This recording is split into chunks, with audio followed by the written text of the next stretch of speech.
지구 끝의 온실은 지구 끝이라는 파괴적이고 종말을 의미하는 단어와 온실이라는 아늑하고 환상적인 단어의 아이러니한 조합에서 이루어지는 사랑 이야기예요. 개인과 개인, 공동체와 공동체, 개인과 전 인류 사이의 사랑을 복합적으로 고민하게 되는, 어쩌면 당장 내일이라도 일어날 수 있을 법한 가장 현실적인 공상과학이라고 할 수 있어요. 인간 지수와 인간과 기계 사이에 있는 사이보그 레이첼, 편가르고 배척하며 착취하고 공격하는 공동체와 배척당해서 쫓겨났음에도 작은 희망 앞에서 모두 함께 살아보려는 의지를 가진 사람들에 대한 이야기예요. 행복하고 안전한 곳에서 어쩌면 이 모든 것에 끝이 있을지도 모른다는 생각과 막연한 두려움 앞에서 나약해지고 끝이 다가왔을 때 다시 새로운 희망의 씨앗을 심으려는 의지를 보면서 만날 때 헤어짐을 생각하고 헤어질 때 다시 만날 날을 고대하는 이상하지만 어쩔 수 없는 우리가 이 안에 담겨 있죠. SF 소설은 지금보다 잘 웃고 잘 더 뛰던 시절, 베르나르 베르나르의 인간을 마지막으로 영화와 드라마만 봤지 소설을 읽는 것은 참 오랜만인데요. 거의 20년 만에 든 소설책이 조금 낯설었어요. 이 책을 읽도록 흥미를 끌게 한 건 유리돔 안과 밖을 넘나드는 반짝이고 예쁜 식물의 표지가 그려진 것과 김초엽이라는 생소하지만 식물을 다루는 저에게는 친근감이 물씬 느껴지는 작가의 이름, 그리고 지구 끝의 온실이라는 낭만적인 책의 제목이었죠. 인공지능은 과연 인간의 마음을 가질 수 있을까? 이건 오래전부터 먼 미래 사회를 걱정하는 우리에게 내려진 풀리지 않는 숙제 같은 거죠.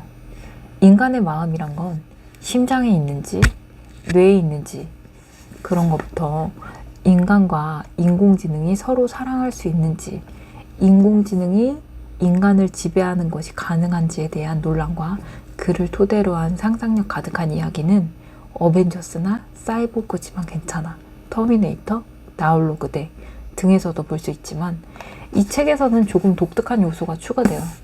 책에 등장하는 온실의 주인 레이첼에 대한 이야기예요. 그녀는 70% 이상이 기계로 이루어진 사이보그죠.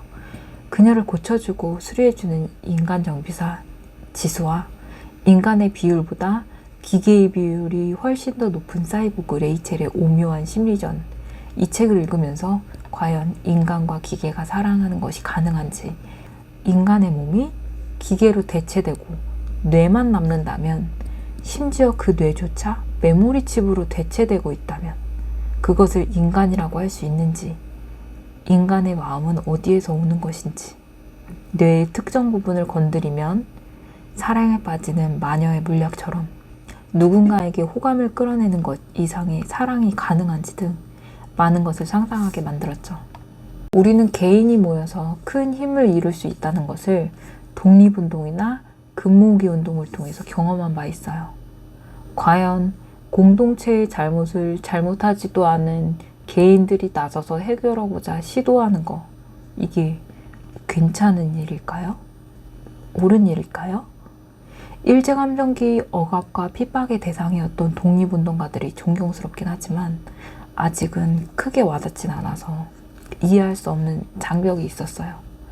제가 지독히도 소심한 개인주의 성향이어서 그런 건지도 모르겠는데요. 돈 안의 사람들과 돈 밖의 사람들, 희망이 있다면 모두 다 같이 살기 위해 알려야 한다는 사람들과 다시 빼앗기고 이용당하며 버려질까 두려운 사람들이 목숨과 희망 사이에서 갈등하면서 더 이야기하고 토론할 시간도 없이 시작된 침략과 희망의 씨앗을 품고 떠나야 했던 사람들의 이야기가 의미 있게 맺어지면서 감동적인 전율을 만들어내고야만 하는 작가의 필력이 좀 감탄스러웠는데요. 자꾸 보잘것없었던 개인들의 나약한 희망이 기록되고 추앙받지 않을 것을 알면서도 그 희미한 그 언젠가를 생각하며 멈출 수 없었던 마음들만이 어쩌면 커다란 정의나 사명감보다 더 공감 가게 했을지도 모르겠어요. 코로나가 있기 전 우리는 코로나 같은 팬데믹 상태를 예감할 수 있었을까요? 20년 전에는 황사와 싸우고 10년 전에는 미세먼지로 고통받다가 코로나 사태까지 온 것은 어쩌면 예견된 재앙일지도 몰라요. 이에 더해 2050년쯤에는 지구 종말과 같은 더스트에 대한 공상과학 소설이 나온 것은 당연한 수순이었을지도 모르죠. 여기서 더 나빠질 게 있을까요? 만약 최악의 상황이 온다면 우린 어떤 선택을 할 수 있을까요? 커피가 없어진 세상에서 커피나무의 종자를 다시 심어서 열매를 맺게 하고 그 열매를 갈아 커피를 내리면서 비록 맛이 없을지언정 과거의 기억을 음미하며 마시는 그 감정들을 함께 이야기하고 상상해 볼 수 있는 묘미가 이 안에 담겨 있어요. 미세먼지라는 용어가 나올 때쯤부터 함께 등장한 공기정화 식물, 실내 공기를 어떤 식물이 얼만큼 정화시킬 수 있는지 분석했던 나사의 공기정화 식물 베스트 50.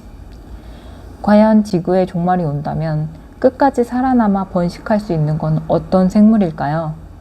이에 대한 답으로 식물을 내놓고 푸른빛을 내며 번식력이 대단하고 먼지를 제거하는 능력까지 탁월한 식물에 대해 그 식물의 장단점까지 함께 파헤치고 이와 비슷한 식물이 뭐가 있을까? 함께 생각해보면서 지구 종말 끝엔 우리가 키우는 지금의 식물들이 어떻게 진화할지 함께 상상해보는 재미가 있어요. 마음도 감정도 물질적인 것이고 시간의 물줄기를 받다 보면 그 표면이 점차 깎여 나가지만 그래도 마지막에는 어떤 핵심이 남잖아요. 그렇게 남는 건 정말로 당신이 가졌던 마음이라고요. 시간조차 그 마음을 지우지 못한 거예요.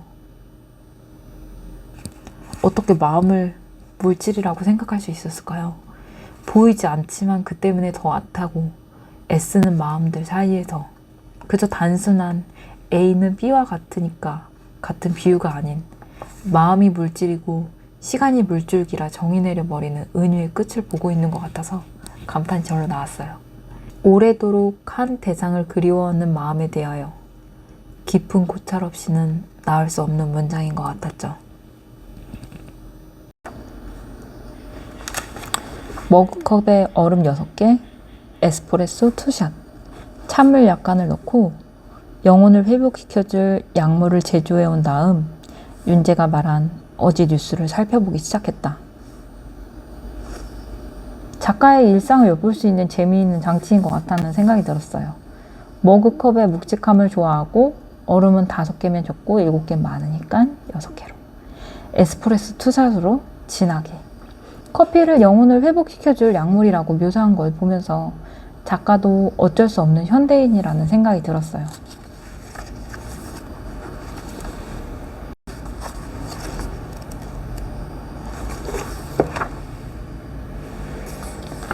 온실의 모순성을 좋아한다. 자연이자 인공인 온실, 구획되고 통제된 자연. 도저히 사랑할 수 없는 세계를 마주하면서도 마침내 그것을 재건하기로 결심하는 사람들에 대해서도 아마도 나는 그 마음에 대한 이야기를 쓰고 싶었던 것 같다. 화가 날 땐 화를 표현하는 직접적인 단어들이 많아요.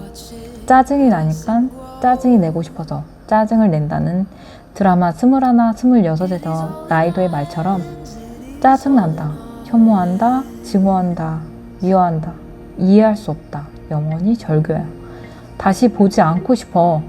이런 말들을 모아서 최대한 순화시키고 정제해서 사랑을 붙이고 꽃잎을 떼면서 사랑한다, 사랑하지 않는다를 조용히 읊조리듯이 도저히 사랑할 수 없는 세계, 그걸 마주하는 사람들과 그걸 재건하기로 결심하는 마음을 쓰는 작가는 어떤 사람일까요?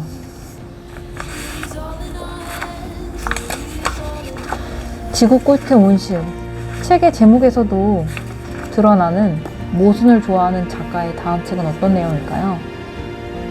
그리고 우리에게도 이렇게 보석 같은 SF 소설가가 있음에 자랑스러웠고 김초엽 작가의 다음 작품이 기대됐어요. 정말 오랜만에 작가의 이름을 외웠고 그녀의 모든 작품을 읽고 싶다는 생각을 하게 됐죠. 팟캐스트 두둠치 스테이션에서 추천해준 노래가 있는데요. 나이트 오프의 반짝이는 순간들은 너무 예쁘니까, 서리의 헤어드라이어, 혁오의 시버 헤어 익스프레스예요. 이 세 노래는 모두 몽환적인 느낌이 드는 노래인데요. 반짝이는 순간들은 너무 예쁘니까는 모스바마의 이런 반짝이는 식물에 대한 묘사를 나타내는 것 같고요. 서리의 헤어드라이어는 레이첼의 심정을 노래한 것 같다고 추천을 받았는데 레이첼이 이 소설에서 그렇게 막 감성적이고 여리여리하게 그렇게 묘사되진 않거든요.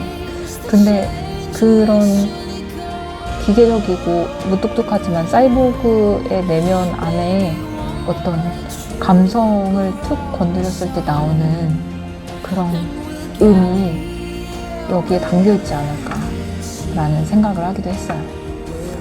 그럼 저는 다음 영상에서 볼게요. 안녕.